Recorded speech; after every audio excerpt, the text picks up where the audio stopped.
Yes, next problem. Using Kirchhoff's rules, calculate the current through the 40 ohm and 20 ohm resistors in the following circuit. Again read.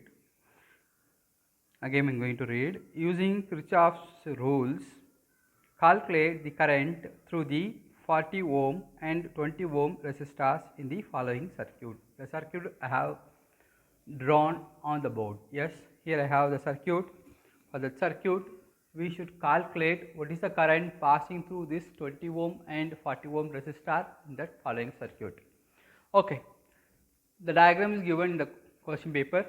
So here I have 80 volt power supply, and which is connected to 20 ohm resistors, and coming back to here, and it has 40 ohm resistors, again goes here and again come back a negative terminal of the battery. Okay, and here we have one more battery we have that have the 40 volt, right?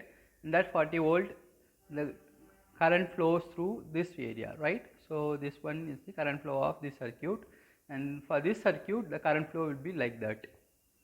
Okay, and here also I have one 10 ohm resistor which is connected from the point C to F, and the other end is connected to the negative terminal of the battery of 40 volt, right? Here we have two loop. One is the point A, B, C, D, A, that is the first loop or first mesh. In the second loop we are going to consider A, B, C, F, E, D, A. This is the second loop here. So what they are asking, find the current passing through this 20 ohm and 40 ohm they are asking, right? So try to understand well. This is a simple problem in Kirchhoff's laws. Here we have 80 volt.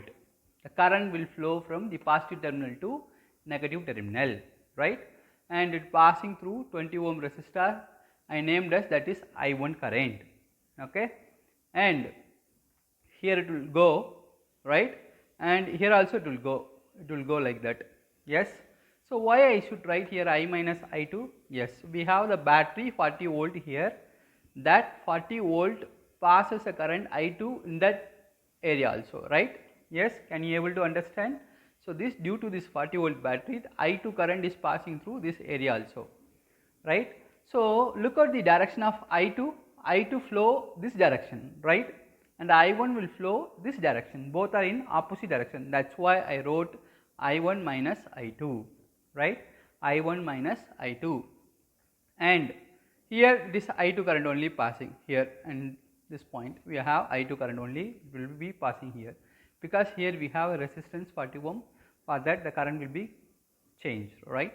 Okay, and now take the loop A, B, C, D, A, right? So we need to, in that loop or in that mesh, we need to apply Kirchhoff's voltage law, KVL. So I am applying that loop. So according to the second rule, so total voltage, right, or total EMF, that is equal to the summation of I into R, right? So what is the total EMF here? 80 volt, right? 80 is equal to 20 into I1. So 20 is the resistance and I1 is the current. So 20 into I1 plus 40 into I minus I2. So 80 is equal to 20 into I1 plus 40 into I1 minus 40 into I2. I just multiply this 40 into here. So 80 is equal to, so 20 plus 40, 60, 60 I1 minus 40 I2.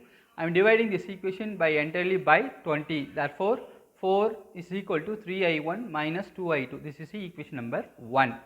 And similarly I am going to apply the second loop A, B, C,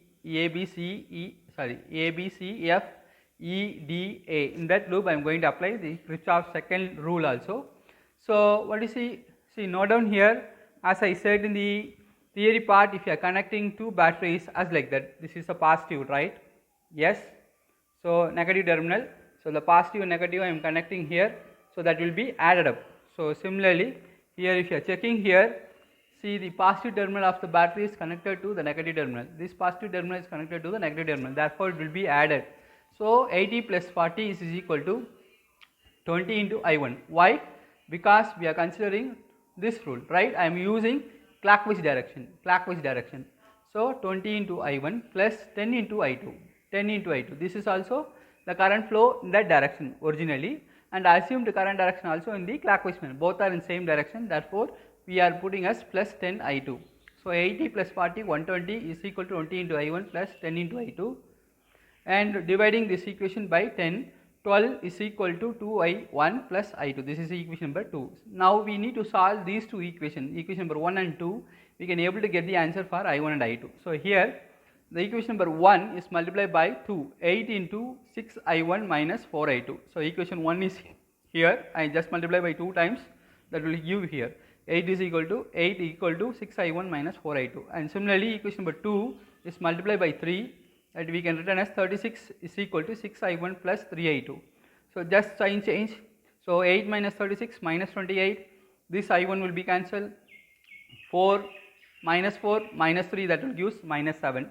So minus will be cancelled, therefore I2 becomes 28 by 7, that is equal to 4 ampere. And substitute this 4 ampere either in this equation or in this equation. I am substituting in the second equation. So 12 is equal to 2I1 plus, instead of I2, what is I2 value we found? 4 ampere. So 4, so taking this 4 into left side, so therefore 12 minus 4 is equal to 2I1. So 12 minus 4 is 8, which is equal to 2I1. So 8 by 2, that will give 4 ampere. Therefore I1 is also 4 ampere. What they are asking, I1 minus I2 is also I1 minus I2, because I1 is 4 ampere, I2 is 4 ampere, therefore I1 minus I2 is equal to 0 ampere. So 20 ohm resistors, how many ampere will pass? 4 ampere. And similarly 40 ohm resistors, what is the value? 0 ampere, right? I hope you understand well, and see you in the similar like problems.